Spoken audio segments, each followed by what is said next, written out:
I know that the biggest challenge is workforce as well as many of the other issues.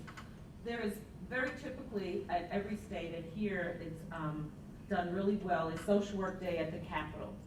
Every social work school bring their undergraduate students, their graduate students, the Council of Social Work Education, all the social work organizations, and social workers who work in the field. And they come, organized, going, meeting with, I know our legislators here have seen them come around, talk to them about what are the issues, pressing issues in our legislature. What if we did a social work day at DFCS? What if we brought all of those potential workers, students' perspective, and not just in social work programs, but other counseling programs. You know what the workforce looks like. Both you and I talked, our undergrad wasn't in social work, we both ended up with MSWs, got trained well. We introduced the profession that DFCS is a job that is a respectable job, it's a job with a career path, that this is a place to start out. And we do a one-day conference, a half-a-day conference here, and we bring those students and they meet those workers who have history and longevity and talk about the stories of impacting children and families and how valuable that work is. I was saying to Bobby earlier, as I know he had a sociology degree, but when I meet my freshmen, I say, what's your major? And they say sociology. And I say, what do you want to do with it? They say, work with children and families. I said, you need to be in our social work program. I love sociology. I started out there and switched to education, then social work. But they need to know that there's a profession for working with children and families. And DFCS in this state needs you. Yes. And so we could organize a wonderful opportunity to celebrate the professions that really are the pipeline to careers, and see it as a career path. And that's what I hear Bobby and others as we talk about this. The return of Title IV-E is critical because we have many workers who, with the appropriate social work training and the education, everything about Title IV-E was successful. It was cut for budget reasons. We have to bring that back so that we're training existing workforce so that they have their bachelor's, get their master's, and they become the supervisors to train this next group of those 23, 22-year-olds who all they want to do is hold a child, help a family, and then they're overwhelmed with the bureaucracy. Yeah. But we have to make this job appealing. We have to make the work valuable. And we have to help young people, and not so young. I have students, and all of our social work programs in this state have students who are in their 40s, 50s, and 60s, who are valuable workers as well. Some of you may remember the foster grandparent program that existed in the country, and those are valuable workers in many of our homes and other places that work with it. We have a workforce that has no limit on age.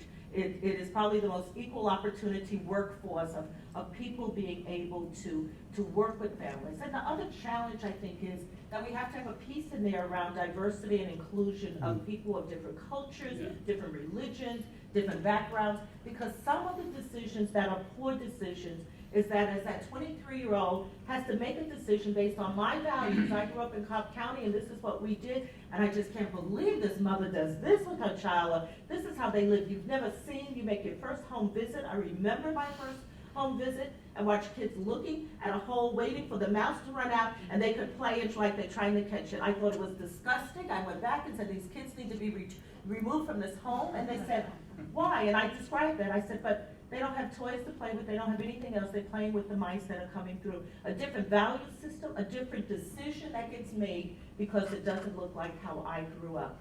That's what we have to introduce. We do it in the classroom, but when they get to these jobs and end up with 50, 40 cases. So we could have a wonderful fair. We could have an opportunity that just like Social Work Day at the Capitol, we do Social Work Day where they meet. It might be that we open every one of our offices. It could be in every one of our counties. It could be done at a different, but I would be glad to work with, and I know that our social work, I've talked to most of the directors and deans of social work saying that I'm on here, and they say, what can we help? How can we help you? And they're ready and willing to offer insights and what they're seeing in the classroom and with students who are not working. There's a large number of students who just graduated who don't have jobs. Yeah.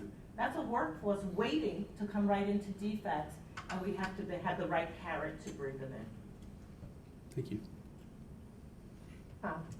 So, Bobby, I want to commend you on your vision. I love the vision. I think that's exactly the right kind of vision. I think the public needs to know that that's the vision. And I want to just piggyback on what everybody's been saying, particularly Melissa. I'm a data kind of person. I like to see trends. I like to see where things are going. And I know that in my stakeholder group, need is really important. So my sources tell me that from July of last year to July of this year, we're up 25% or more in kids in the foster care system.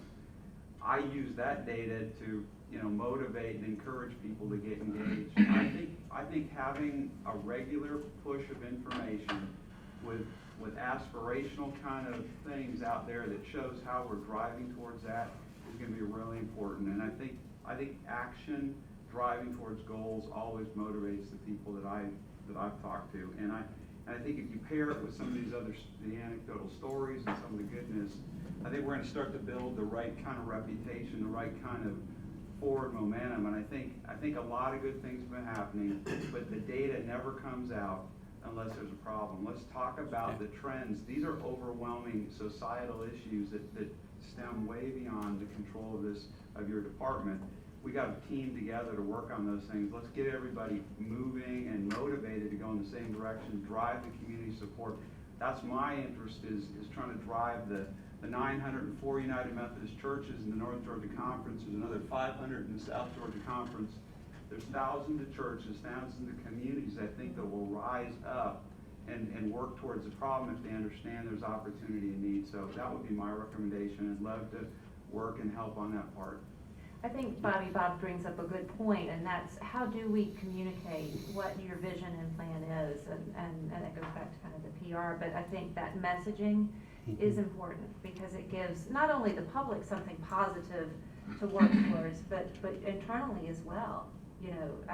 Not everybody's going to have the benefit of sitting in a meeting with you, so how do we get you and your vision out to everyone? And it has to be more than just me. It really has to be my leadership team at DFCS. It has to be this group that puts this out. We can't carry the message alone. And by nature of the fact that we are a system in crisis and have been for some time, we are automatically suspect when we put a goal like that out. So those that know us and know where we're headed really need to help us tell that story. We will work very hard at that. We're developing a communications plan for that, and I have some good ideas around how to get that message out. We really need to work with a media consultant group and work on developing that, and are actually talking about that at this point in time. I just wanted to make a quick comment. I think we talk a lot about DFCS, and those of you who know me, I work very, very closely with DFCS. And I think what's important to remember is that we need to look at the child welfare system, and the system is not DFCS. The system is all of us. It's the schools, it's CASA, it's the judges, it's the attorneys, it's the private providers, it's all of us working together. And as long as we're supportive of DFCS is supportive of us, I think we can accomplish a lot more together. And what I've really appreciated is DFCS's willingness to say, yeah, we need some help with this little issue. Can you help me with that? And we're willing to do that. And I think all of us as community stakeholders are willing to do that.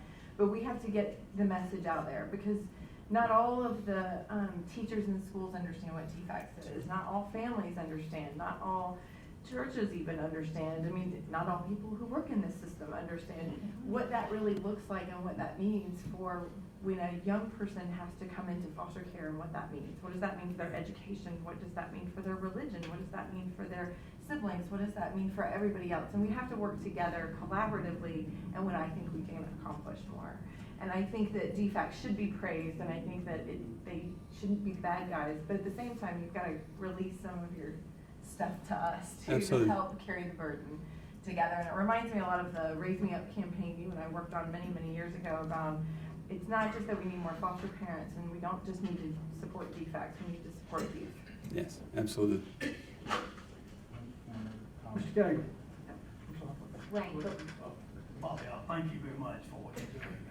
One thing that I would like to see some consideration for, and I'd like to hear your comments about, if we talk about the PR or communications, or communities talking and really understanding what the issues are. how would a standalone, if you will, a college board, and we keep talking about referring to this group, but what about a standalone DFCS board that's made up of the right folks, that represent the right communities, that it's not trying to build a resume in terms of a board, but has some real issues,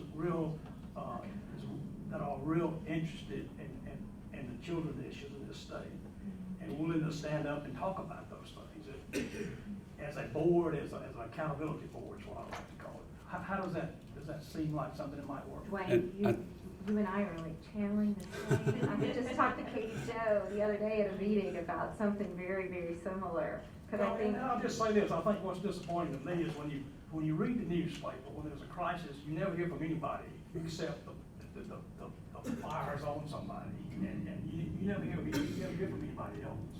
And so I just think the right kind of mixture of the right leadership on a board would really be. I think we have examples where that has worked very well. My board at the Department of Early Care and Learning, and I'm not disparaging the DHS board, we have a board, but they are charged with everything within the Department of Human Services. At DeKalb, we had a board that was so active that they were actually out in the community engaged with our programs on a regular basis. Everybody on the board. And that helped us. That helped us turn that tide. They became our spokespeople when we had critical stories in the media. They talked on our behalf in the community, in the media, and that helped us. So I think it's definitely something worth considering.